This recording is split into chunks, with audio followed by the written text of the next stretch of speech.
We are back with another day in the Hoop Scoop Media Top 100 Countdown, and at the number 13 team in the country, we have the Miami Hurricanes. What's up, college basketball fans? I'm Hoop Scoop Media co-founder Austin Getchie, and welcome to the Hoop Scoop Media Top 100 College Basketball Teams Countdown. In this series, we'll be counting down our top 100 teams for next season and releasing a video every day until the college basketball season begins. If you enjoy this content, please subscribe to our YouTube channel and give our social medias a follow. Simple things like that help more college basketball fans like you enjoy our content. With that being said, enjoy the rest of the video and the 99 other videos in this series. The past few years, the Hurricanes have really turned up the heat. They made 2 straight Elite Eights and last year won the Elite Eight to make the Final Four. That was the second Final Four of head coach Jim Larrañaga's career and the first at Miami. Despite not being super high up in analytical rankings due to their below average defense, it hasn't mattered in March. Larrañaga is getting up there in age, but he's just getting better.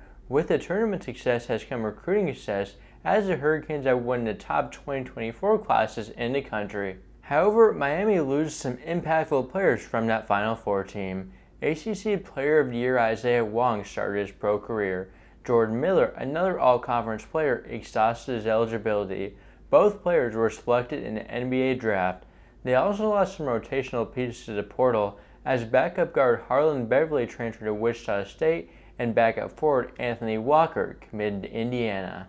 Despite those losses, the Hurricanes still have a few star players back. One is Nigel Pack, entering his second year with Miami after transferring from Kansas State.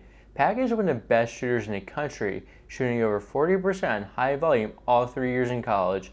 With Wong's departure, he has an opportunity to take over more of a #1 option role. Another impact player returning is big man Norchad Omier, who earned all-conference honors last season. There were questions if he'd still be a dominant rebounder as a 6'7" center transferring from Arkansas State, but he answered those questions, averaging 10 rebounds per game, in addition to being a good rim protector. He should continue to be a very impactful player in year 2 for the Hurricanes.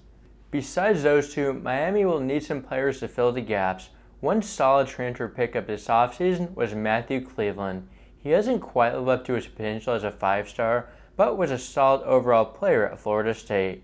He averaged over 13 points per game and showed defensive potential, and if used right, has a chance to be the perfect Jordan Miller replacement.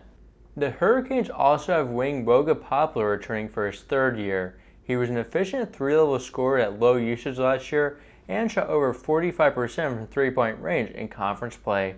In the Elite Eight versus Texas, he had 16 points, 6 rebounds, and 4 assists, and should be able to have those games more regularly. Miami may look towards Bensley Joseph for the starting point guard position. He's not a super high usage player, but is a good passer and shooter. He was a much more productive player last year than the year before, and could continue to build in year 3.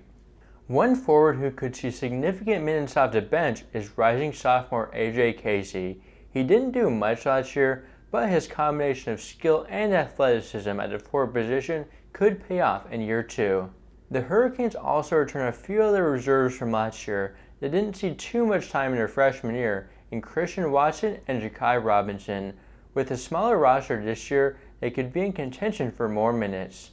Larrañaga also brings in an impressive freshman class. Kaishan George is a wing who has been playing in France. He has good size and is skilled for his position. He has lots of potential and could carve out a decent role with this team.